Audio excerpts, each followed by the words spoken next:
Get the sage. Get the aura right. Alright, the last couple episodes have been so empowering.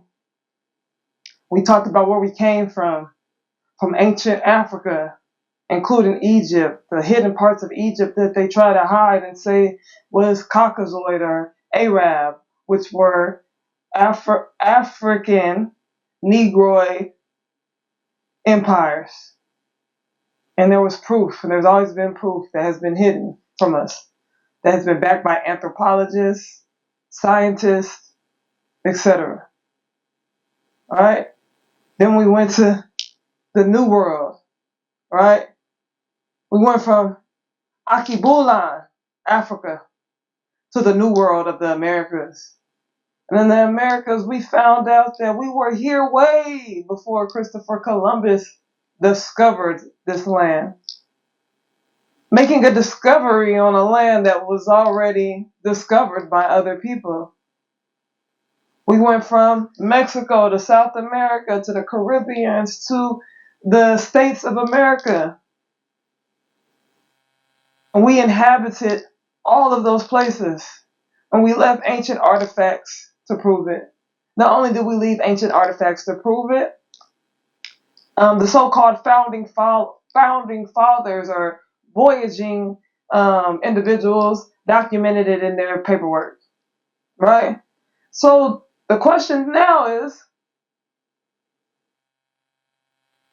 the slave trade. The slave trade, something, the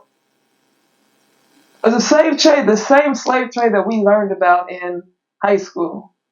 We've learned that nothing that we've learned has been accurate. So, was millions of people brought from Africa to the Americas?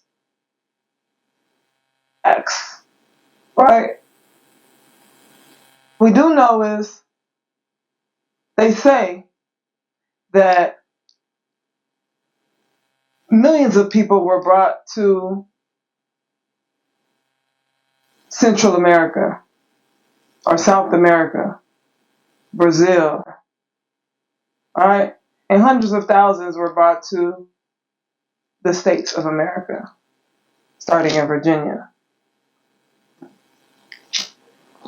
But we have to talk about, we talked about all the great people, all the great ancestors, our Mansa Musas, our Queen Sheba's, King Solomon, Haile Selassie, all these great ancestors, all the kings and queens and pharaohs and etc. that were African, right? Black people, Negroid people. So we have to uncover the dark truth of the slave trade, right? Because there is a dark truth about the slave trade, and that will break down of how we got here today, to the people that we are today, right? We went from kings, queens, gods, goddesses, to niggers, Negroes, Black Americans. We went from Indians, natives, aboriginals, to African Americans, Negro Americans, blacks. So today we will uncover the origin of the slave trade, American injustice, from indigenous to Negroes on a plantation. Today, here are some of my great sources, right? This series will be probably a 3-part series because there's a lot to break down when it comes to the Americas. So these are some of the books that I have read from or will be reading from.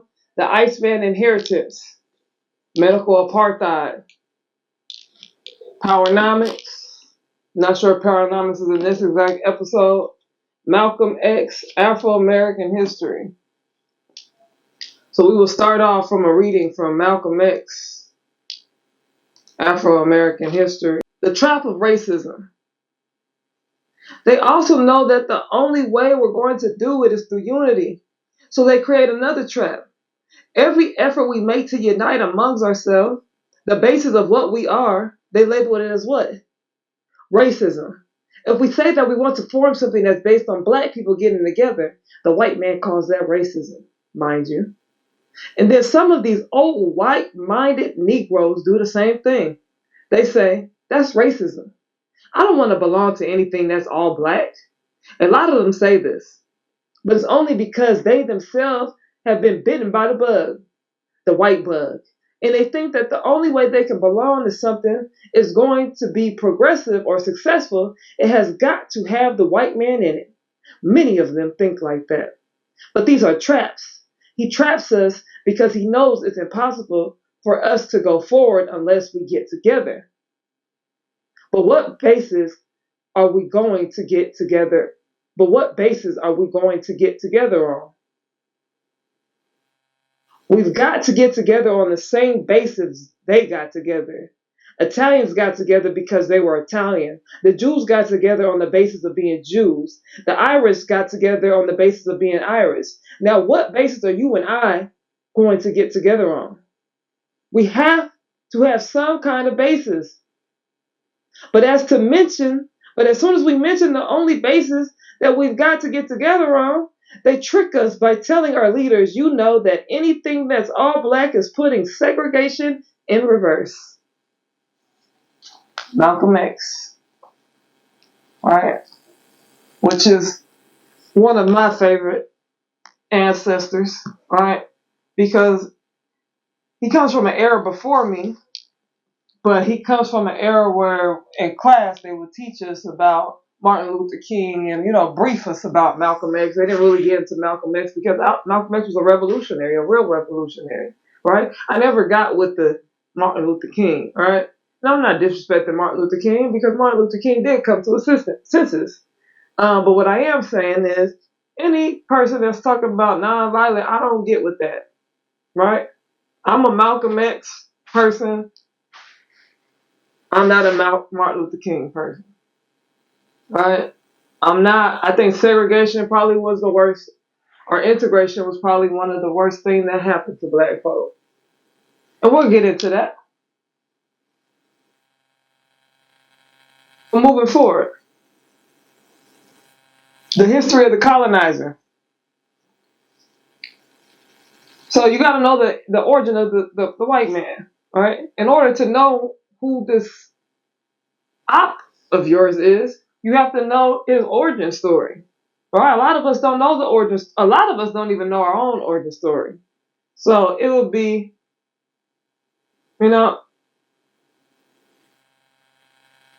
crazy to think that we would know his story. He doesn't even know his own story. That's why he argues with you about going back to Africa when he's not from America. You're an immigrant.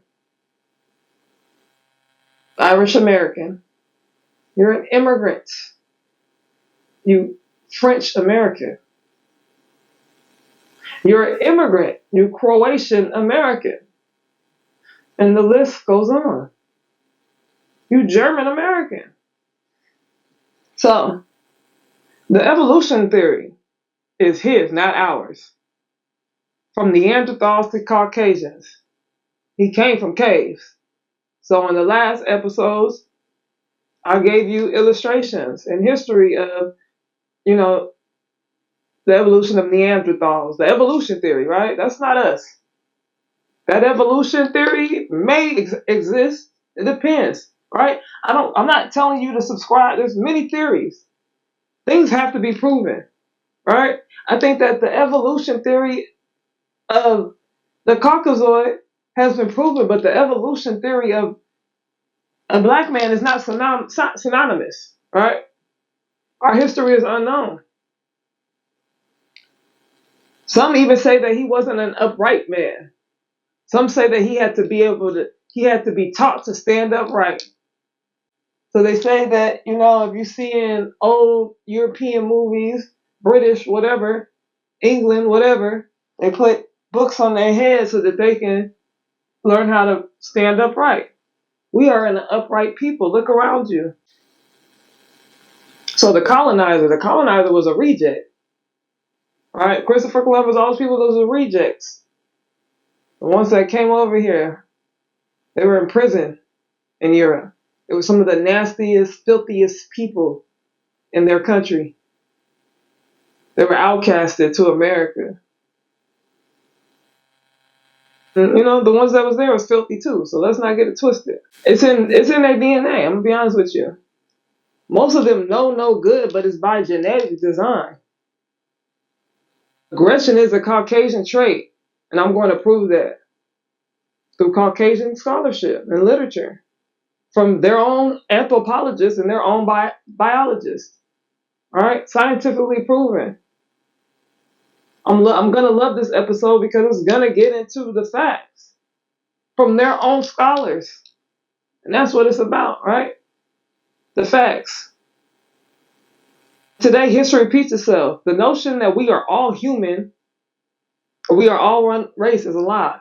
So one thing that I don't like is like, we're all human. We're all human. That's what you guys say. That's like some European indoctrination. All right? We are not all, and I've subscribed to this for a very long time. Right? We are not all the same. You can look at each other and say, oh, you're not all the same. Biologically, you are not all the same. I said this in the last episode. It's like a dog, right? You can be one species, right? The dog is one species. The cats are one species. But in those species, you have these subspecies, right? You got your jaguars. You got your lions. You got your Black Panthers, right? And your dogs, you got all these different dogs, right? But you guys breed and intermix these dogs and they be sick. But in the wild, you don't see that. The only difference between wild animals and you guys is that you guys can talk. You guys are communicating. You guys have, and communication was a means of indoctrination. So because I can communicate and you can understand now what I'm saying to you and what you're saying to me, and I can teach you things, I can indoctrinate you and I can control you. And that's what's happened here. And that's why we have the chaos in this world that we have today. Samuel Cartwright, who's a medical doctor, suggests that blacks' physical and mental defects made it impossible for them to survive without white supervision. All right? That's on page 36 of Medical Apartheid. Cartwright suggests that blacks' physical and mental defects made it impossible for them to survive without white supervision and care, alleging that the cranium of blacks was 10% smaller than that of whites, preventing full development of the brain and causing a stunting of the intelligence. French scientist Louis Pierre Groulet added that in the Negro, the cranium closes on the brain like a prison. It is no longer a temple divine, to use the expression of Malgafid, but a sort of a helmet resisting heavy blows. All right, so this is how they talked about you.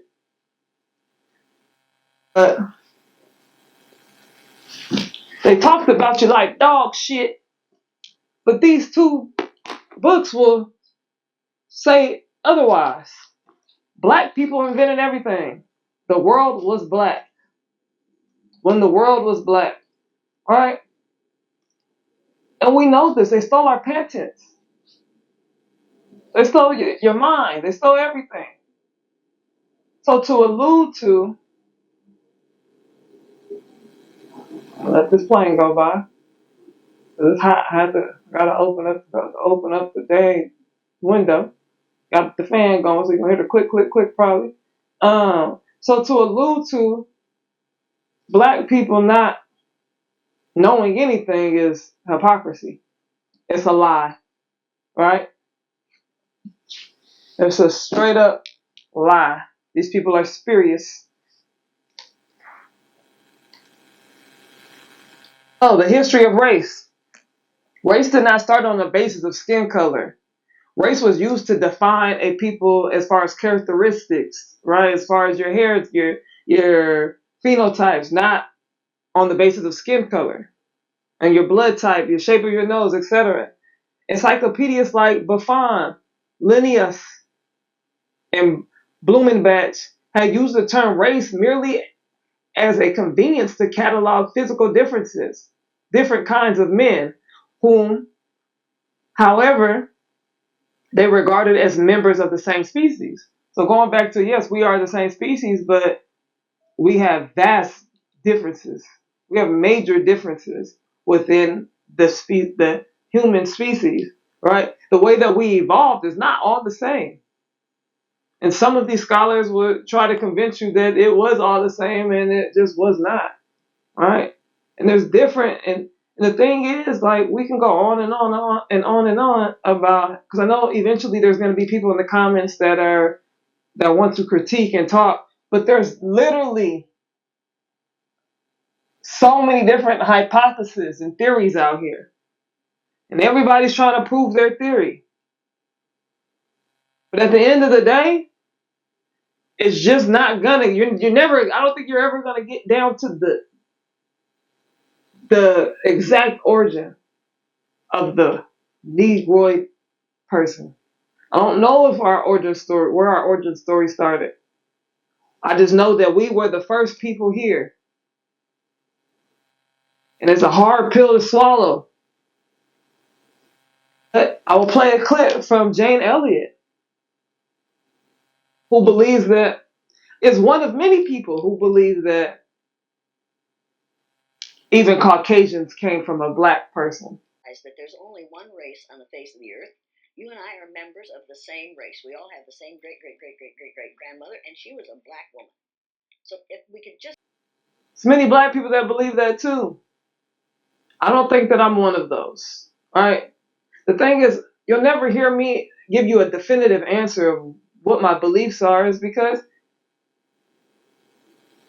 I don't believe what I can't prove. I can give you my theories, my hypotheses, but until we get, and we'll probably never ever be able to prove it. If you've seen the movie Lucy, you feel me? She was able to go back to the beginning of time.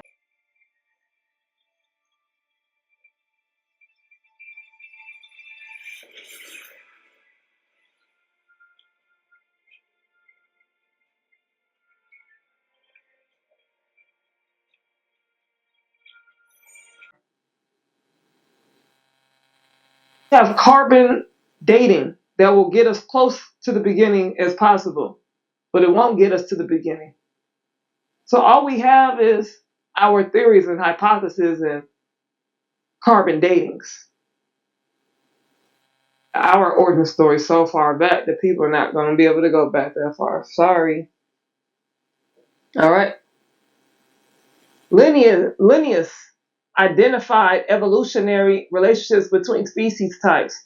Buffon, a French intellectual, made important contributions to medicine and natural history. Buffon theorized the resemblance between apes and humans, hinted at common ancestry. So as we get into this, I don't subscribe to no ape nothing. All right, my people didn't come from apes. I don't even speak for my people though. But I'm gonna tell you where your colonizer or op came from. Darwinism, however, changed the term race into catalogs of men, which the other three did not intend. His intentions, Darwin, was to create a caste of inferiority and superiority system. So Kuhn's a biologist or anthropologist, or let's see, C.S. Kuhn.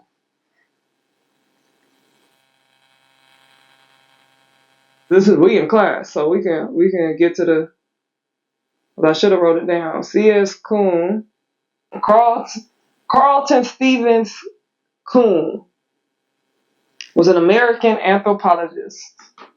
So Kuhn broke down his 5 races into, and not only did Kuhn, but many other people had like 9 to 5. They narrowed it down from 9 to 5 different races, right? And even blacks came in different races. And We'll get to that right now. So Mongoloid was a various people. So the Asian, American, Latino. So people don't understand. People don't understand race. So when you say black, white, da, da, da, da. All right. The correct terms are Caucasoid, Negro. These are the three main races that people subscribe to: Caucasoid, Negroid, and Mongoloid. So Mongoloid is a various people. A Capoid, which is some of your earliest DNA and recently found to be your earliest DNA, which is found in your longest living tribe today, right? They can be traced. It's the Sans people of South Africa, the Caucasians, aka the Bushmen. So some of my favorite people to study, and we'll get into those because then I learned about the capturing and the invasions of the Africans when I came into that.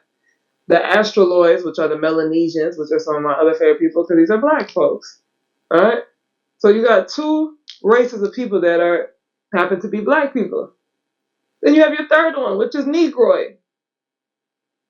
Then you have your last one, which is Caucasoid, which is white, right? I said Negroid, but he referred to them as Congoids, which would be all of your African, sub-Saharan African people. Going back to we are not all one people.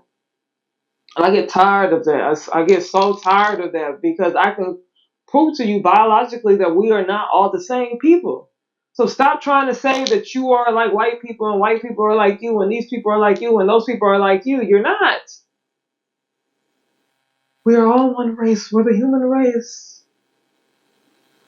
When even psychologically, you're not the same. Biochemically, you're not the same. Let's take the time to read some of the origin stories of the Caucasian when it comes to the evolution from being a Neanderthal. Kuhn's emphasis viewed in this light appeared curious at best. Neanderthals were not Caucasoid, rather the reverse, meaning that Caucasoids were Neanderthals. Neanderthal's brutal characteristic and his isolation as a fossil human type for so many years allowed an erroneous impression of human evolution in general and Neanderthal's place in it specifically to become thoroughly entrenched in popular mind. But while saying this, it must be admitted that the contemporary consensus by anthropologists about the general outline of human evolution still leaves Neanderthals somewhat up in the air. This is particularly unfortunate for us since the Neanderthals were very recently occupied the part of the world which is the cradle of the Caucasoid race. And the most extreme Neanderthals occupied the part of Europe which has produced the most extreme manifestation of Caucasoid aggression. Since this is true, and since it did not happen so very long ago in terms of human evolution, it is very tempting to assume that Neanderthal traits must have had something to do with Caucasoid aggression in general, and it is apparent concentration in Western Europe. Neanderthal disappeared from Eurasia scene without contributing to modern Europoid gene pool, but this view is losing ground. Kuhn, Selecki, Shapiro, and an increasing number of anthropologists now tend to think that Neanderthals were absorbed by people migrating into Eurasia or returning. In the modern Eurasia population, it is an amalgam, a mixture of Neanderthal genes and genes possessed by returning primal Eurasian population. Then the term race cannot be applied to Caucasoid in the same way that it can be applied to Mongoloid or Astroloids. The term race can only refer to state. The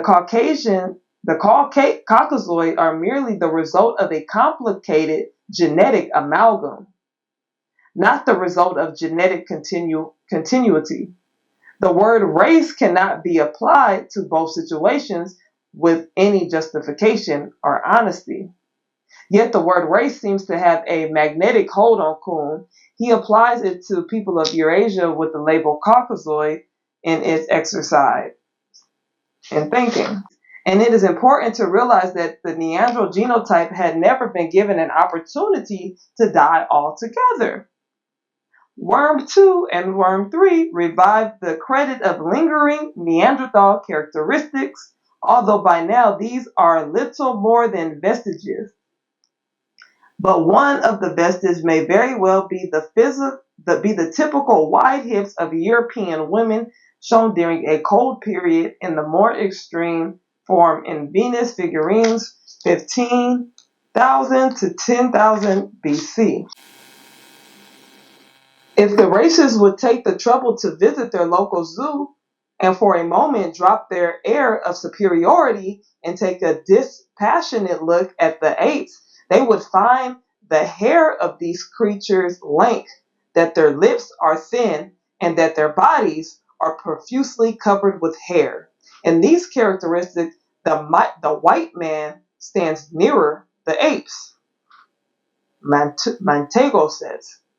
Sanders says the Negro so-called race is apparently the newest and is the least poignant-like of all, right? The least ape-like. Apes have no lips and the straightest of hair, the shortest legs and the longest arms, and a host of other features that are exact opposite of Negroes. The most poignant-like are the Caucasoids, which have non-everted lips, straight hair, and so forth. The Mongoloids are really very different from both. Their long head hair, round in section, and their absence of body hair is very odd. So also are the proportions of parts of their limbs, with small hands and feet, short lower limbs, and long upper. It is clear that insofar as the word has meaning, and the Caucasoid are the most primitive of human races and not the most evolved, if we choose to regard human refinement as man's distant from ape-like traits. It seems reasonable to suppose that we Caucasoids are identifiable group because of the primitive and bestial physical characteristics we inherit through Neanderthal genetic input. And just as an aside, our Eurasian fossil hominid history clearly shows that Caucasoids are probably the most mixed and least pure of any human group. Now, I don't agree with the Negro is the newest. I definitely don't agree with that one. Because that's contradiction to the mitochondrial Eve is a Negroid. So if everybody came from a Negroid, and then all of a sudden, that's why I don't subscribe to. I subscribe to that they trying to make everybody the same, but everybody is not the same, and they're trying to say that everybody is not the same, but then still trying to connect everybody back to this one person, which the math ain't math. But this math is mathing.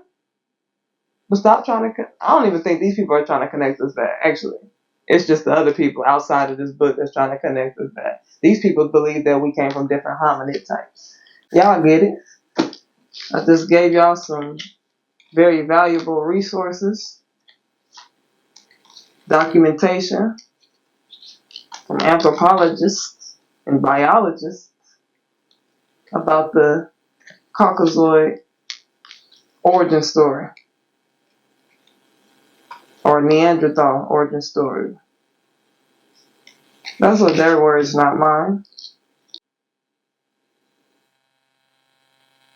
The biggest thing is the psychologically that you're not the same. Because there's things, they say black people are empaths.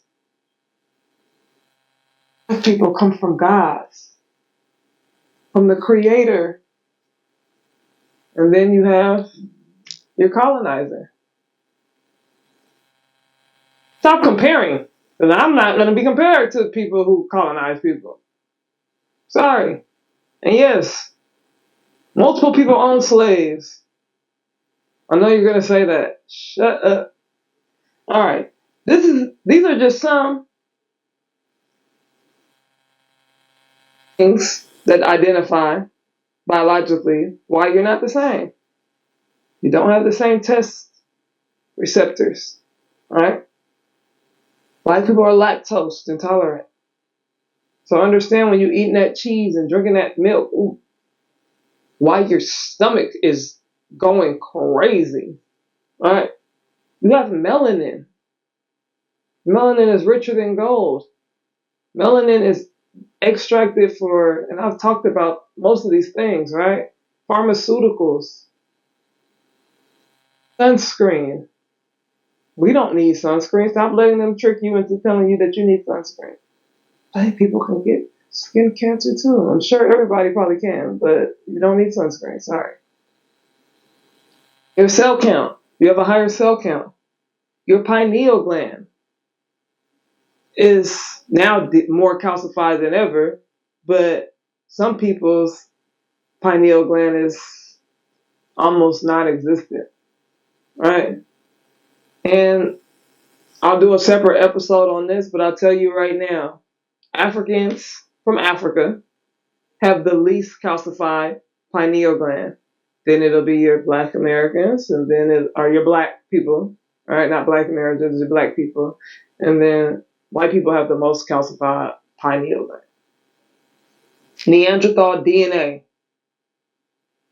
White folks, unless you're mixed or heavily mixed, do not have Neanderthal DNA. Those who have Neanderthal DNA are Eurasians and Europeans. Sickle cell, right, is found in melanated people, Black folk.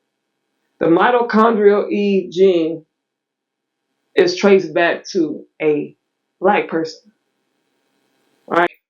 Because we get Caucasian people in here, don't we not, B? Right. Do we or do we not? We get Latinos and Mexicans in here, do we or do we not? Yeah. Tell me why when I do this same test on Caucasians that come here, they don't have the problem and they eat the same amount of meat. You don't see high homocysteine levels. Why not? Because their body have the capability of breaking these things down more than so-called Black people. In scenarios with other animal species. Being Marxist or communist or part of an egalitarian movement does not change biological reality. Either does censorship, name-calling, or obsessive political correctness. Scientific correctness does not care about political correctness. In Japan, people often ask each other what their blood type is before dating. Caucasians and East Asians, for example, do not have sickle cell anemia, a disease strictly attributed to sub-Saharan Africans, thought to have been brought about as a survival mechanism against malaria, as malaria does not develop in people with mild cases of sickle cell, or another very archaic hominin, and Europeans who already had interbred with Neanderthal. In other words, there absolutely and conclusively was no out of Africa in the sense of sub-Saharan African people with dark skin leaving Africa and magically mutating into Asians and then Caucasians. Hybridized Europeans entered into Africa and interbred with an archaic ghost species, which got its name because it's only been detected genetically in the DNA of people from sub-Saharan Africa and has not yet been identified in the fossil record. So modern Africans are a hybrid race of the ghost species, which I suspect is Homo erectus, or another very archaic hominin. Caucasians were born for aggression. You must know that. It's in their DNA, like I said previously. It's called chronos complex. The Caucasian views time as his territory.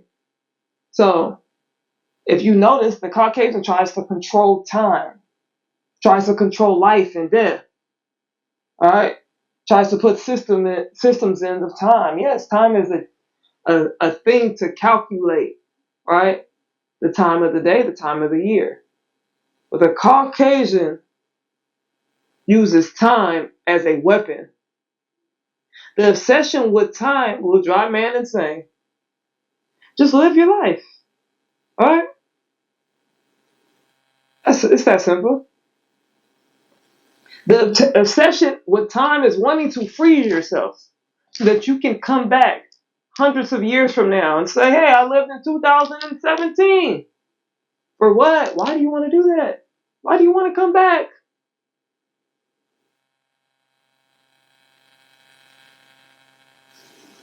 I'm sorry. Living in space. You came here, you destroyed the ozone, right? And continue to destroy it with your inventions, right? And all these things that you do, your chemical warfare. So you destroy the earth and say, hey, kind of fuck this place up. What can we do? Let's try to see if we can find another planet to live on. Dude, y'all are sick. Just die. I'm sorry. The sun is, and if you know anything about the sun is fucking these people up. That's why. Matter of fact, I'll insert the Jane Elliott video here. The hole in the ozone layer gets larger and larger. More and more sunlight is allowed to enter our environment, and more people who have pale faces are going to die of melanoma, which is a skin cancer that you get if you don't have enough melanin in your skin. Let me tell you, people of color are going to be very much in demand for reproduction in the future. Mark my words, you're laughing now, but you wait 20 years. You won't even have to wait 20 years because they're going to see that if they want their children, their grandchildren, and their great-grandchildren to survive, they're going to have some melanin in their skin. That's the way it's going to be. This is going to take care of itself. When she speaks about melanin, that I spoke about previously, and how melanin is going to be on high demand. These people are trying to find another planet to live on because the sun is fucking them up, and they fuck the ozone up, right? It's no longer about to be inhabitable for these people. The bunkers. What are y'all planning that you guys have to get in a bunker? Mark Zuckerberg? Seen Leave the World Behind, y'all? Just leave the world behind. No, you just leave. They're trying to control time. Again. And I mentioned the sun, Mr. Bill Gates. Let's block out the sun because it's burning our asses up. Not our asses, that ass. The want to control time has to do with life and death. Period. Let's explain the white man's aggression. I will attempt to show that glacial evolution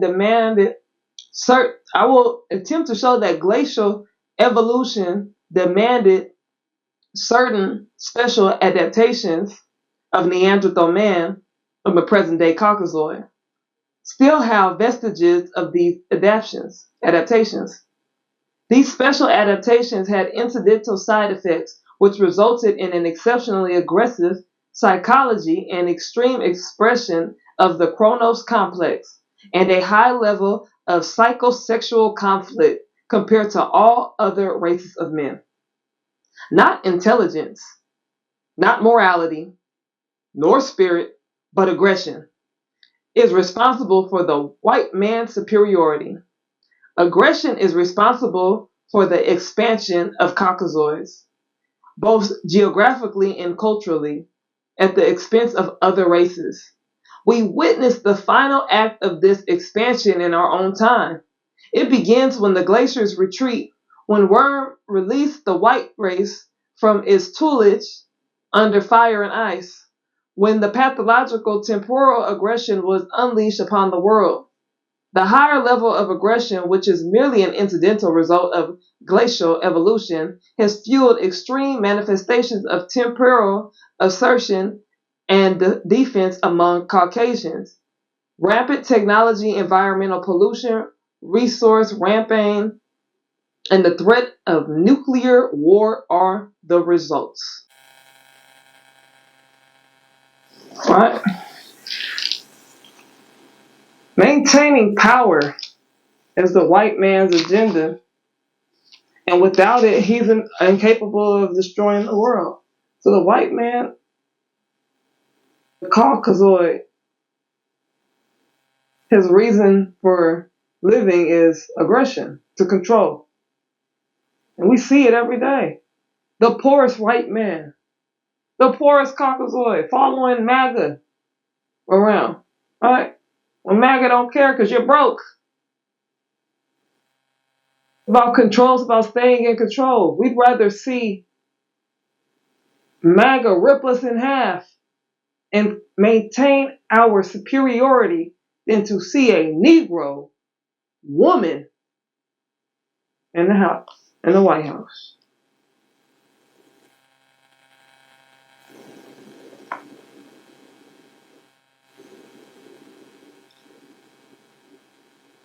But the environmental conditions have changed.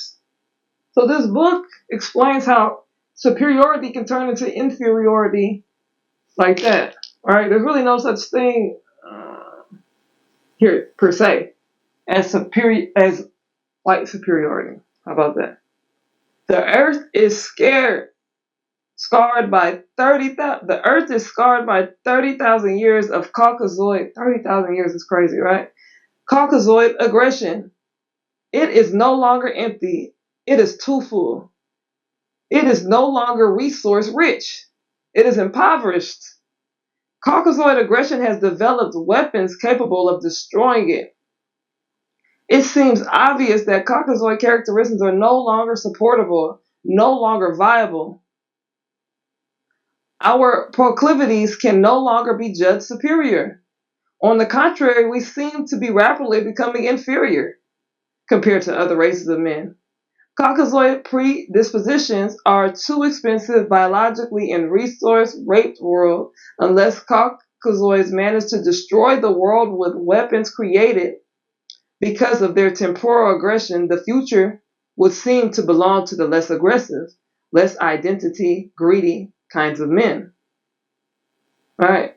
So that means the men like our people and others around the world who don't find power as a source of what's the word I'm looking for?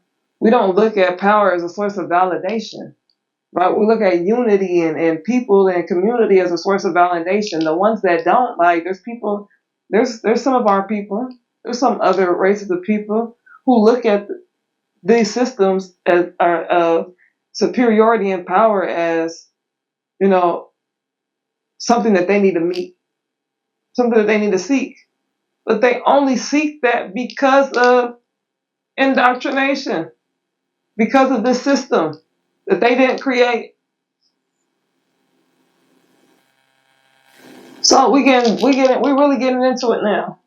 I know now it's crazy because we're like 30 minutes in, but the founding fathers. Let's talk about these founding fathers: George Washington, Thomas Jefferson, Benjamin Franklin, Alexander Hamilton, John Jay, and James Madison, who never found the land because the land was already found. In school, they teach you about these people like they're your heroes. And some of y'all got these people tattooed on you. Benjamin Franklin. Your Benjamin Franklin head-ass Negroes. Negropeans. Having the nerve to have a colonizer tattooed on you. Not only do you have a tattooed colonizer on you, but you have one on you that owned slaves. So now we'll talk about the founding fathers and how many they owned. All right, George Washington owned 123 on Mount Vernon, including while he was the president. George Washington head ass. Thomas Jefferson owned over 600. James Madison owned over 100. Benjamin Franklin owned 6 and was pro abolishment. All right, so he was pro for the abolishment of slaves, but owned them. Alexander Hamilton owned between 1 and 6. John Jay owned at least 17. So we'll give not Abraham Lincoln an honorable mention, but his vice president, Andrew Johnson, an honorable mention as he owned at least 8. So, talk about Abe Lincoln at the end. Mr. Trump. Thomas Jefferson was not only a squire and leading politician, but also a scientist. Jefferson embarked on the enthusiastic adventures in fact, I can't say that word because they'll take my shit down, but shot by gambling only after they escaped illness. People, Thomas Jefferson was injecting people. That's all we need to know. And that's in medical apartheid. So, Willie Lynch, the making of a Negro, the making of a slave. So I talked about this. People want to talk about the origin of the Willie Lynch. The origin doesn't really matter. What matters to me is that this was used, and it's something that's continuously holding our people back, right? The Willie Lynch syndrome itself, which include buck breaking, the act of public punishing of a male slave by flogging, sexual assault, or public humiliation. So we've seen today they use a form of buck breaking in form of public humiliation rituals. So we've seen that with Kyrie Irving. And then they use people like the house Negro, right? I know you guys love your LBJ, but let's be honest, he was one of the first people to publicly shame Kyrie. He should have shut up. He always does that, right? He always is one to speak up about things and then not speak up about other things. All right, he got that Israel post up still. Who's the other ones? You know, the Uncle Toms on the TNT, the Charles Barkley. I don't want to speak out of turn, and whoever else spoke up against Kyrie. I just know that those 2 people did, and Stephen A. Smith, I know, did as well. I know Shaq did as well. Shaq be in and out of the comatose, right? So do the rest. So do the rest of them, except for Charles Barkley. Charles Barkley tap dancing all day, every day. He don't give a damn. He not like us. Okay? The purpose of buck breaking was to instill fear upon the plantation and to keep the captives in order. So if I see the backlash you get and you getting your deal stripped right today on the plantation, it was much worse. People was getting killed and beat half to death. So if you see that, you're gonna say, "Whoo! Whatever master say is what I do." All right. And that's what happened. And they used to buck break the men in front of the women to make and we'll just get into, because I'm sure that's probably in here. They used to buck break the men in front of the women so that the women, when they bear children, could teach the son to be weak and dependent and in fear of his life, and teach the woman to be independent because she's seen her man get buck broken on that plantation. And she's seen him as weak now.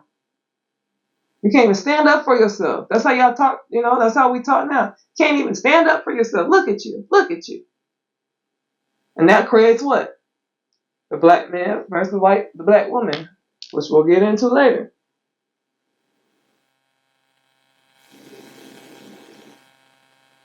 So they compared breaking a slave to breaking a horse.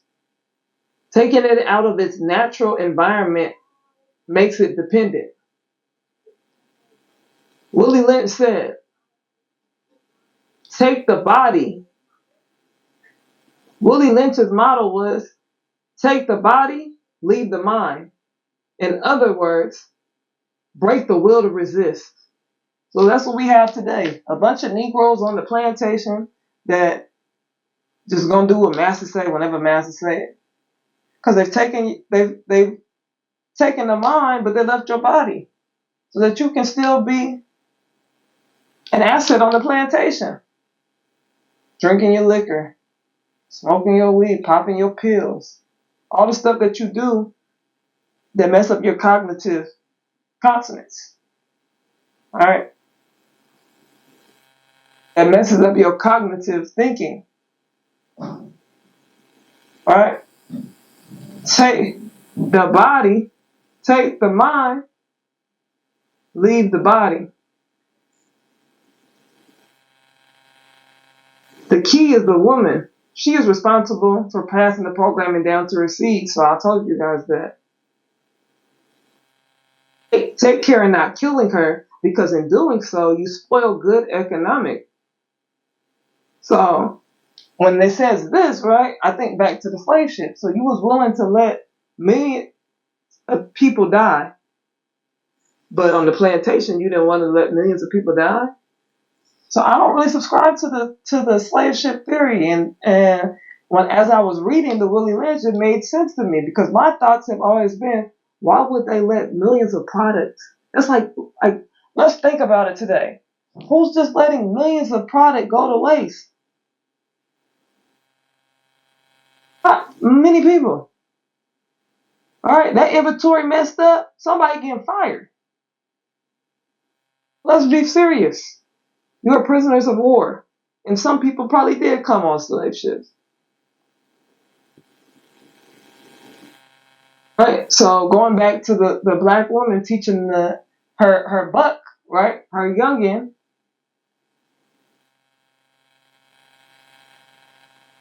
the system, right, make the male mentally weak, but make the female independent.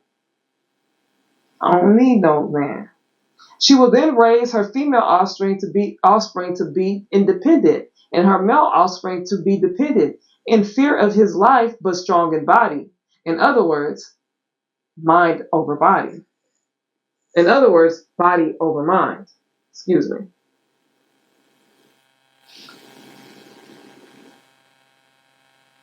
He also states that you have to be careful in teaching the language, because when you teach the language, right, when you learn English, right, you couldn't speak English. So when you learn English, you're able to learn the vocabulary, what the words mean, the verbiage, right? So you're able to use it against your master. You're able to understand what he's talking about, what he means. So you start saying ours. So the biggest thing on the Willie Lynch is you start saying things are ours. Our house. Master don't want to share his house with you. It's like the White House. You start saying our, now you start asking for provisions. You start asking for laws to be changed in your favor, because now you can read the language. So that was the biggest threat to the Caucasian and the Willie Lynch program, was that once we learn the language, you can use language against them. The thing is, most of us, I mean, the languages, I'm going to be honest, the languages all over the place, because so many words mean the same thing and different things. And so you have to be a master of language. That's what Malcolm X did when he was in jail. So now once you become a master of language, like, what's the book? The Constitution. Once you're able to understand the Constitution and when the Constitution was changed, and it really, some of the verbiage in the Constitution doesn't include you, or it includes you in a different way, and it separates you. All right, once you understand the language, then you understand what is for you and what is against you. So today we can read. So we have to implement that into our systems. We have to take advantage of what we know today and stop acting like dodos on a plantation. So Willie Lynch kind of talks about the epigenetics as well. So is genetic trauma passed down? Psychological traits passed down? A few months back, I took a iridology test. So iridology is your cell. You can read your cells. You can tell certain things from your blood, through your eyes, etc. So through my eyes, he can tell, okay, my dad or my grandpa had liver problems, kidney problems, etc. These are things that were passed down, right? biologically. But things can also be passed down psychologically too, and we see that today when it comes to PTSD. We see that when it comes down to mental health issues that are passed down. So we have to understand that epigenetic traumas from the plantation and beyond have been passed down to us. So when we feel certain ways and we react in certain ways, these things are definitely passed down. So when a person tells you, slavery was so long ago, that doesn't affect you, but it does. There's certain things, you hear gunshots today, I hear fireworks today, I go crazy. And I haven't necessarily lived in places where there was lots of gunshots. Have I been in situations where there were shootings? Yes.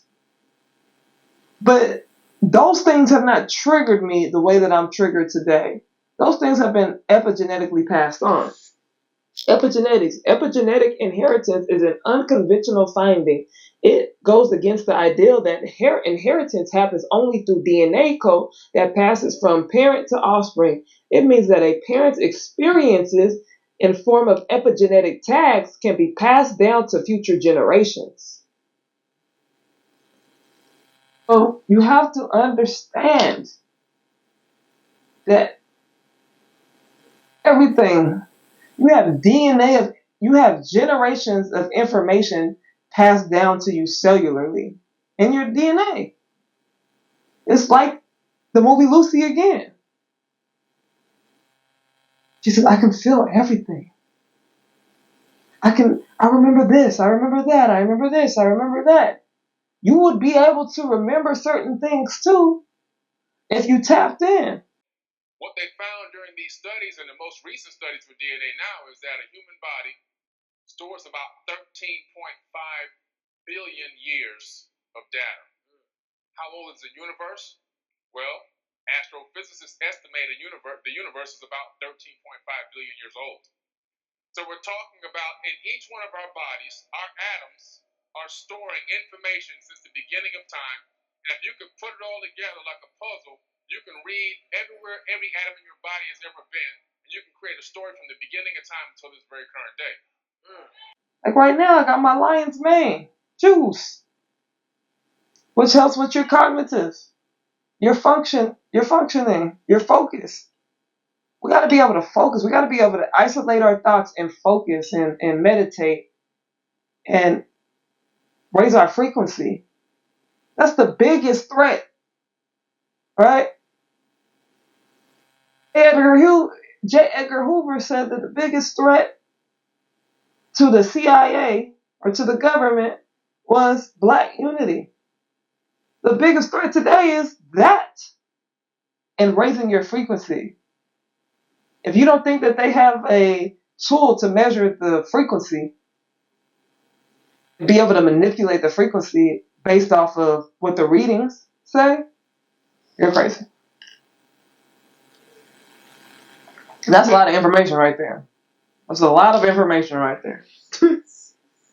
And just a few words. So the house Negro versus the field Negro.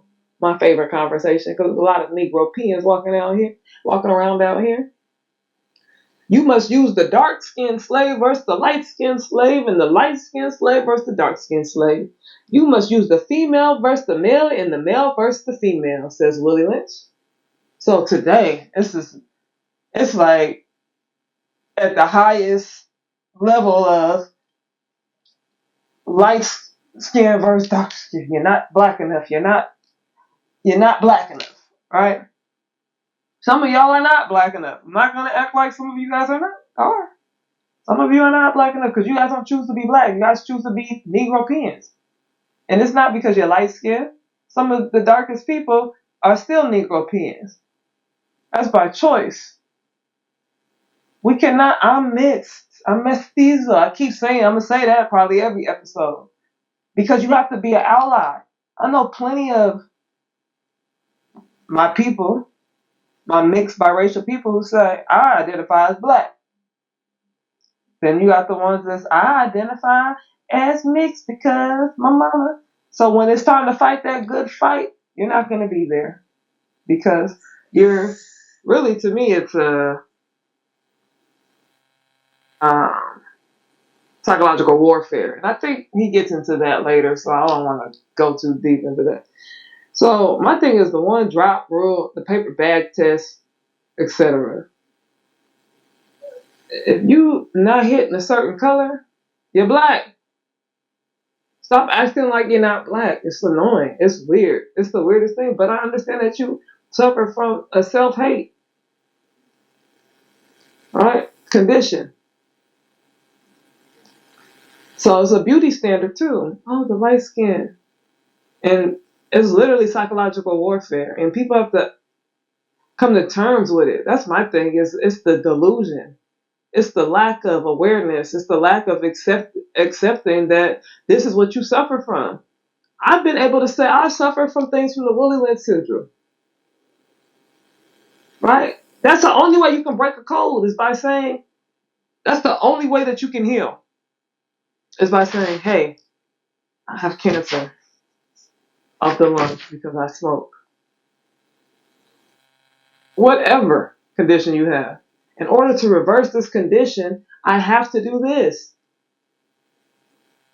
You guys are stuck in comatose. Right? The lighter fair-skinned people are viewed closer to white. And the colorism system is a system that affects dark-skinned people around the world. So people get mad, even black people, like dark people, they get mad when you talk about certain people who have privilege of beauty standard are being mestizo, mixed race. And I have arguments with people all the time. I'm like, if you cannot take accountability and acknowledge that these systems exist, I don't want to speak to you. I don't want to speak to nobody not telling the truth. Because the truth benefits you. It's like when they say, you think white people are going to give up their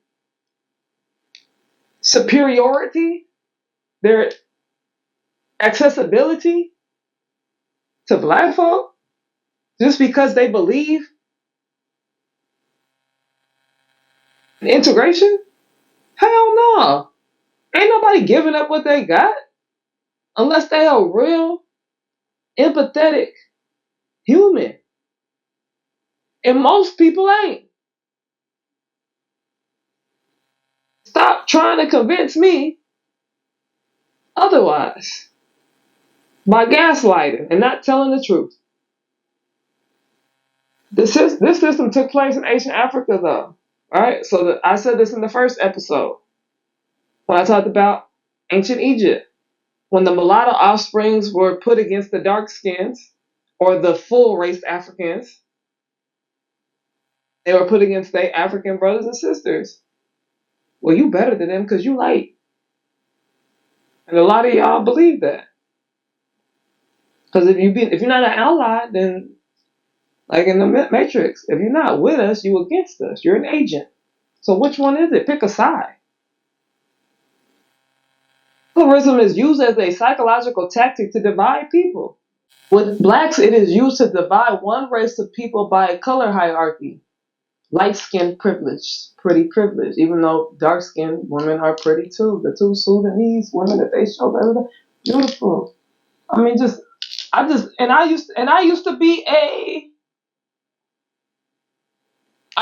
used to suffer from this condition of this light skin stuff. I'm like, oh. I don't look at it like that. Now I look at because I'm heavily melanated, right? Copper colored. And the way the sun just bounces off of our skin, I look at my people completely different. I look at my dark-skinned, melanated people completely different because I woke up from that Willie Lynch Europeanism, comatose, right? Blonde hair, it makes me disgusted. You Negropean? Are you Melanesian? If you are not a Melanesian, I don't want to see that bullshit. That's just me, though. Right? All power to you. And you killing the chemicals is killing your fucking hair, and it's killing you. Putting bleach in your hair.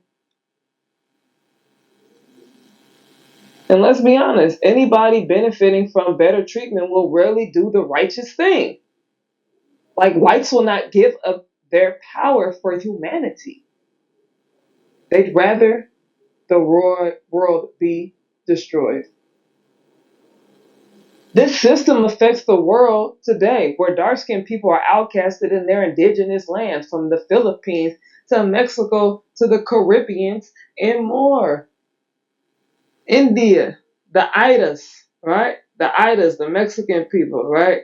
The people in the Dominican Republic and all of those Afro-Latino countries.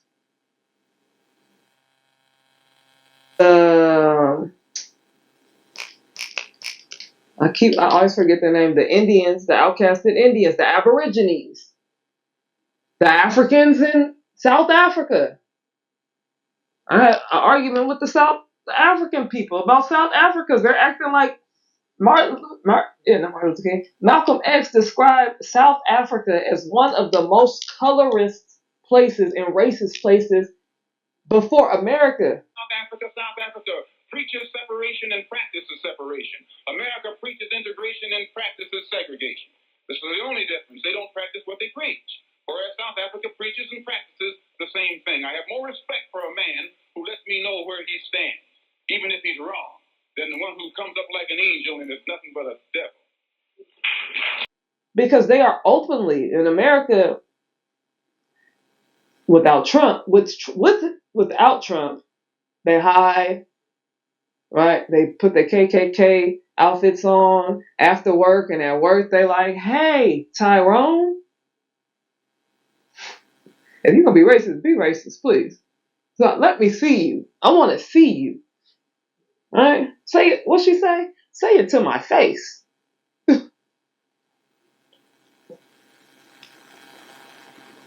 Or you're cute for a dark-skinned girl. What the hell does that mean? Either you're cute or you're not. Either you look good or you don't look good. It's like saying you're cute for a... Nah, I ain't even going to do that. I'd have been canceled about 15 times. Shit. If Malcolm X was alive today, that man would have been canceled. Y'all probably even canceled Martin Luther King. And that's crazy. Anyways, black men versus black women. That brings us down to that, right? Because it's like a battle right now. And I see the black women starting to rise above the bullshit. Like, it's only a certain quality of black woman who is engaging in that raggediness. Right? And it's a certain quality of black man too. But it's a majority black men, because once you realize that you suffer from a condition, then you realize that it's okay to say certain things because you suffer from a condition, right? We've reversed nature by burning and pulling a civilized inward apart. This is Willie Lynch, right? We reverse nature by burning and pulling a civilized inward apart and bullwhipping the other to the point of death, all in her presence.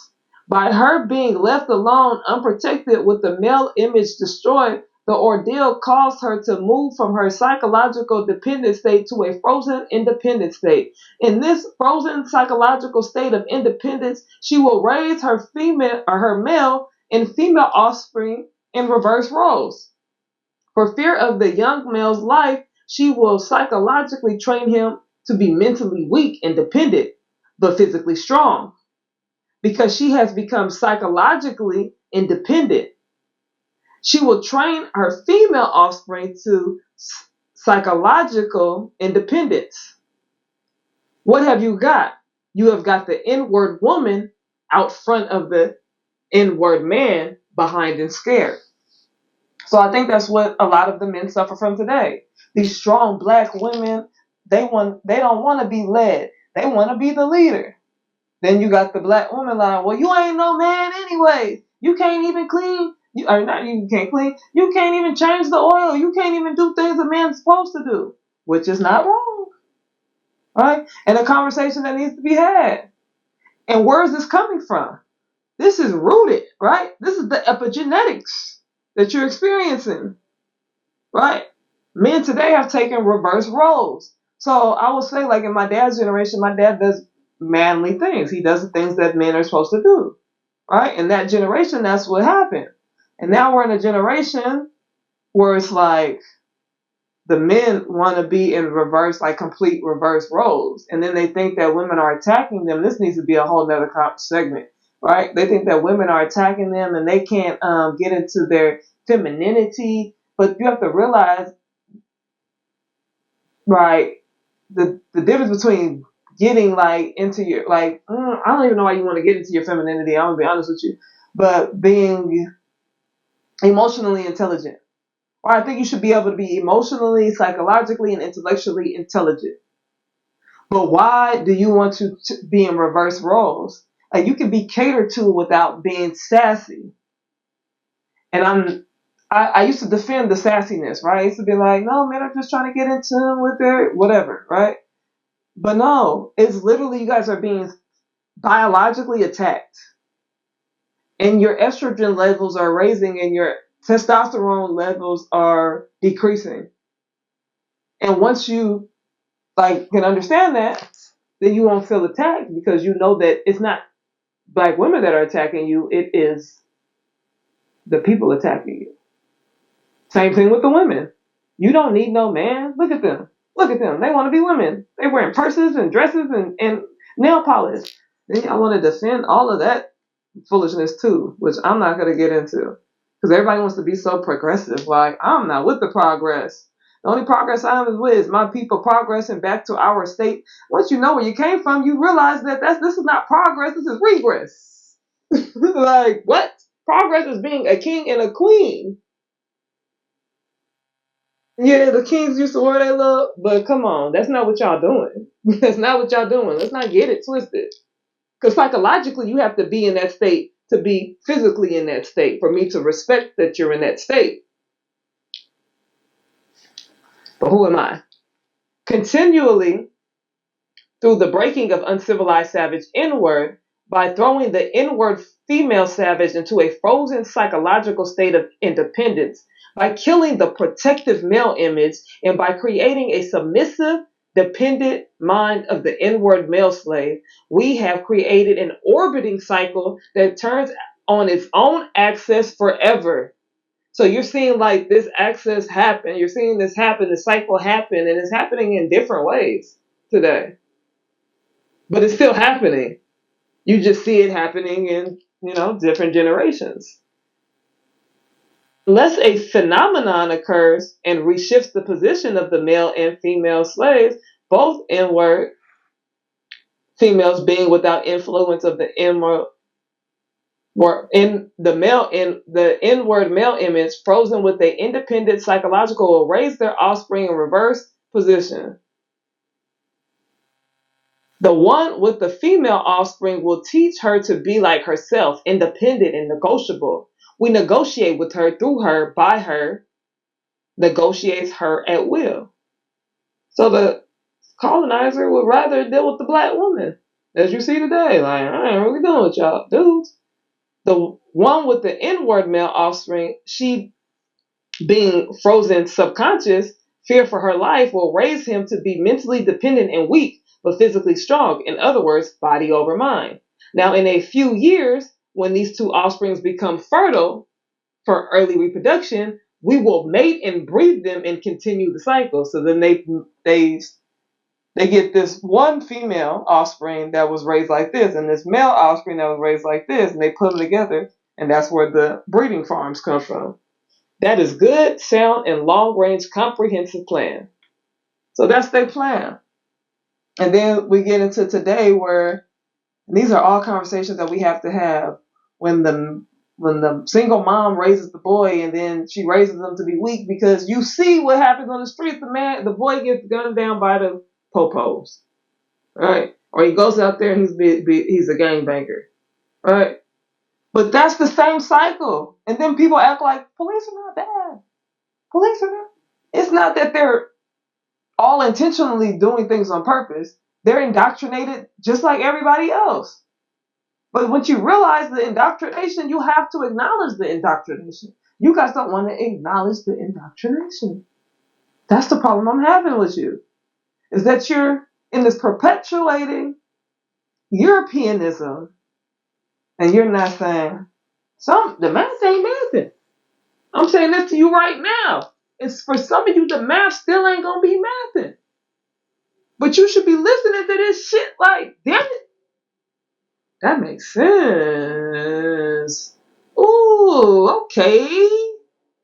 Because that's what I did. Even though I already knew. Now I'm seeing it on paper and I'm saying everything that I already knew, maybe it was passed down through epigenetics, is coming back and being pulled back up so that I can speak it to you. All right, we almost done. A few more slides.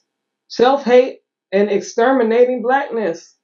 A lot of y'all is some self-hating, tap dancing, Bojangles, Uncle Tom, Uncle Ruckus, Condoleezza Rice, whoever else. Y'all be saying Candace Owens because sometimes I ain't gonna lie. Until you can't be sometimes with me and sometimes against me. You gotta be for me all the time. Even when you telling me the truth, I gotta feel like you still with me, not against me. Charles Barkley head ass niggas. Self-hate and exterminating blackness. Y'all be avoiding blackness at all costs. Ooh. You use your blackness for your benefits when you can, but you disassociate from them niggas every time you get to. So crossbreeding has always been strategic. If you hate something, why would you be willing to crossbreed with the one thing you despise? The one thing you despise must benefit you. The only answer is benefit. The next question is how. Entering the kingdom. So I mentioned this in the ancient Egypt civilization. In ancient Black Egypt through the matriarchy. So they would find their way to the princess who was next in line to the throne. They would get with her, and now they would be a part of the kingdom. Then they would bring their people in, and now you got this non-black ass Egypt. And that's what's happening in the world. That's what, like, look at the athletes. The athletes be mad when you be talking about them, and y'all be mad when we be talking about the athletes. We're all humans. Shut up. This is strategy.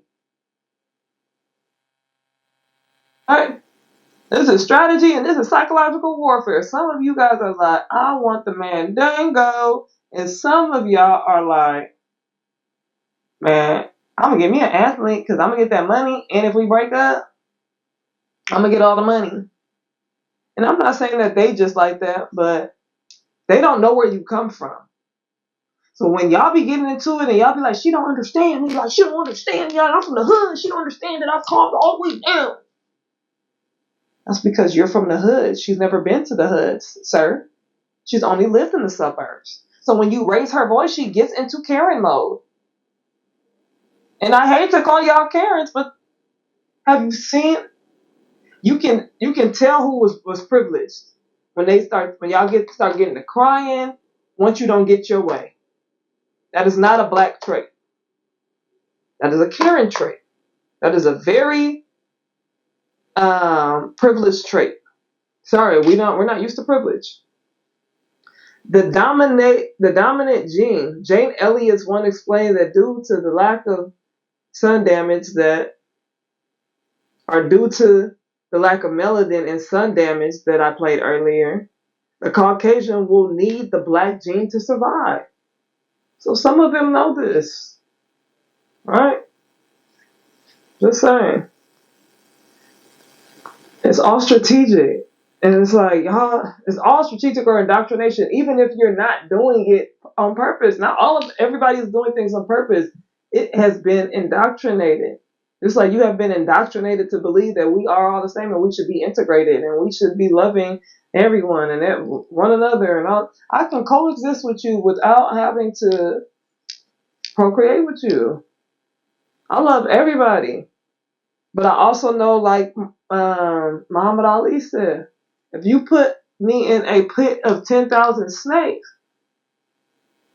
I'm not going to jump into a pit of 10,000 snakes trying to figure out which ones are good because you told me 1,000 were good. No. It's like the police officer tried to say, not all police are bad. If there's 1 million cases a day and 100,000 deal with misconduct, that's too many. That means there's 100,000 people who was on bullshit and they wasn't supposed to be. Controlling images, right? So that's another thing they do. They control images psychologically. So they psychologically make you think that this is superior and you believe it. Like Jesus and the slave master syndrome.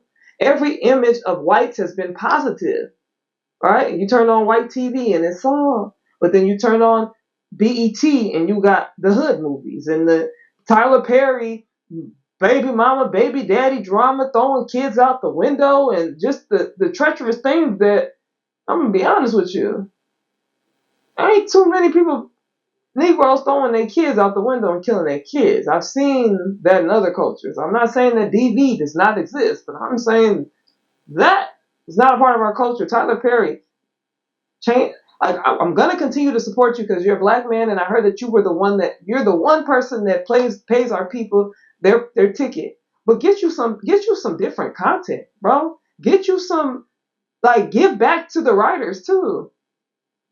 Right? There's no reason that Jordan Peele or myself shouldn't be able to come to your studio and use your studio for a screenplay. Like, let's be serious. I don't want to keep seeing this black trauma. They control the ideal of marriage in television today, pushing interracial marriage when you once couldn't even look at a white woman. Emmett Till, whistle. Or the massacre, right? The Tulsa massacre, which we'll get into in the next episode. You couldn't even be in the presence of a white person, a white woman, without something bad happening. But today, y'all used to talk about people's lips and stuff, and now you gawking over people with no lips or lip fillers. Like, please, spare me. Please. White chicks. Someone get this jigaboo away from me. You jigaboos? They call it progress, but it's been documented to be design. Manipulate black love and continue to dismantle the black family, and you lack knowledge of history, so you follow.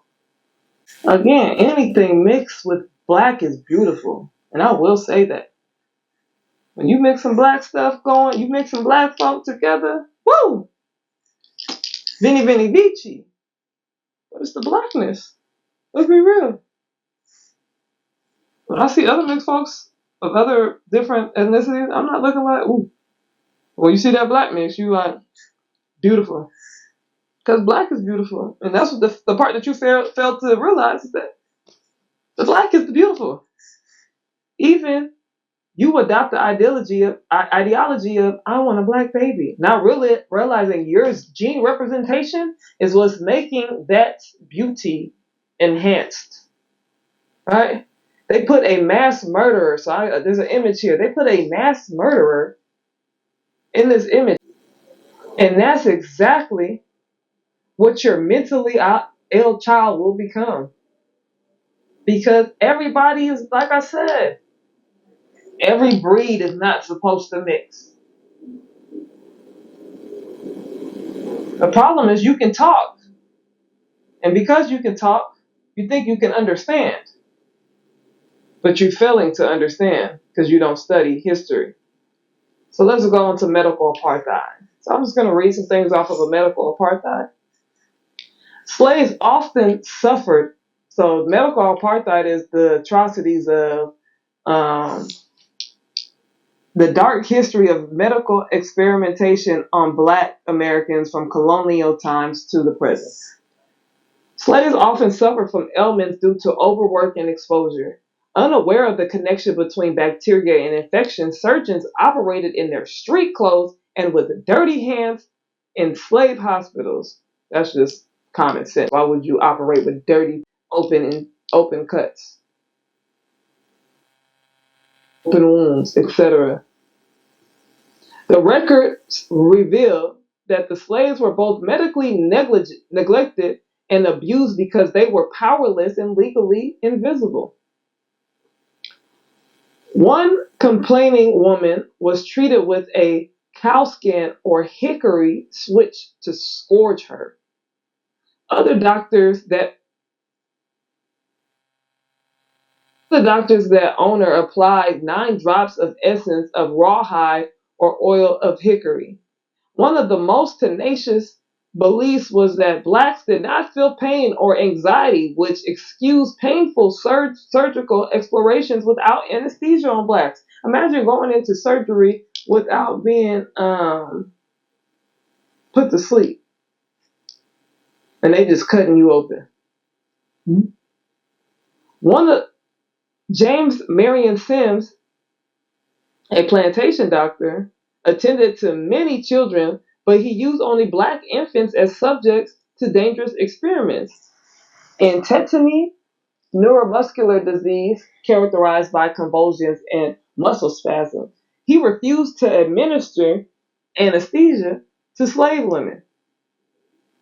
He addicted slave women to morphine to control their pain. Sims did procedures on slave women involuntarily. So you'll find out that they did like hysterectomies and all type of stuff on people without their consent. That was to control the black population. And that's what they're doing today by intermixing in the LGBT movement and the women's rights movement, etc. And I'm not saying because you say one thing and everybody goes to the extreme with it. Like, what if she got assaulted in the alley? I'm not saying that. You guys go to the extreme with everything. Like, golly, use your brain. Slave catchers. These police with a badge who keep trying to talk to me. Stop talking to me. I went to school to be a detective. I studied these things. I took courses on how to be a detective, which is higher than a regular officer, respectfully. And I know that there's misconduct. The origin story. I talk to officers, you should be a cop, you would be such a good, like, why are you trying to say I would be a good cop? No, I would not. Do you see the way I've always talked the way I talk today? You think that I would be good going into a police department talking about, man, integration was the worst thing that happened to black folks. You think that I would make a good cop? Stop insulting my intelligence. Stop insulting me because I think it's very disrespectful. Just because I am a well-articulate Negroid, and there's many of us, don't insult my people, does not mean that every articulate Negroid should be a freaking police officer. Stop it. Anyway, especially when you know the origin story of the police. Imagine me going through being a police saying, you know, we used to be slave catchers, right? The origin of modern-day policing can be traced back to the slave patrol. The earliest formal slave patrol was created in the Carolinas in the early 1700s with one mission: to establish a system of terror and squash slave uprising with the capacity to pursue, apprehend, and return runaways to their owners. The NCAAP. So this is from the slave patrol, right? I, patroller's name, do swear that I will, as searchers for guns, swords, and other weapons among the slaves in my district, faithfully and as privately as I can, discharge the trust reposed in me as the law directs to the best of my power. So help me God. KKK.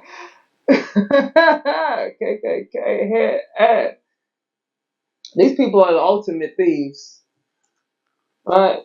Willie Lynch once told you in the documentation that in order to control you, he must study you. Not only did he study you to control your mind, he studied you to steal your inventions.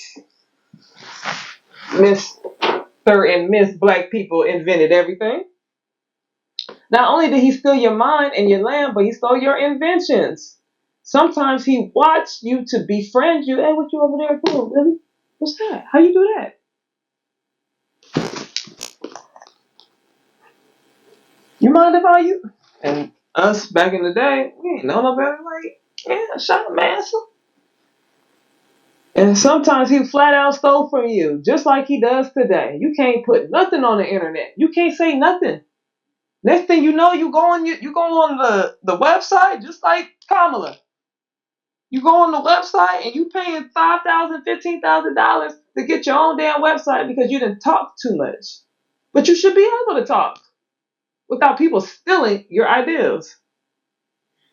You use some of these websites and they stealing your ideas, collecting your data, everything you do. Today he tells you you have a patent, a copyright, as I said, meaning you have to give me some money to tag your thoughts. And if you don't and reveal your inventions, he will steal them right from under you. Patent it himself and make millions. Just like Terrence Howard, right? He had patents and I think he ended up saying, F it, I'm not paying all this money for these patents. And then when he let them go, people ended up taking his patents and making billions of dollars. Go watch the episode with Joe Rogan. He talked about it. He'll act like he's the brains when indeed he is the thief. The brains was never there. And we'll talk about that. The owners reap profits from many patents on slave inventions, and physicians use slaves as skilled apprentices. White households depended upon the specialized skill of discernment of slaves, not the other way around. Owners reap profits from many patents on slave inventions, and physicians used as skilled apprentices. White households depended upon the specialized skills of discernment of slaves, not the other way around. We wasn't dependent on them. They depended on us. They didn't teach us nothing. We taught them everything.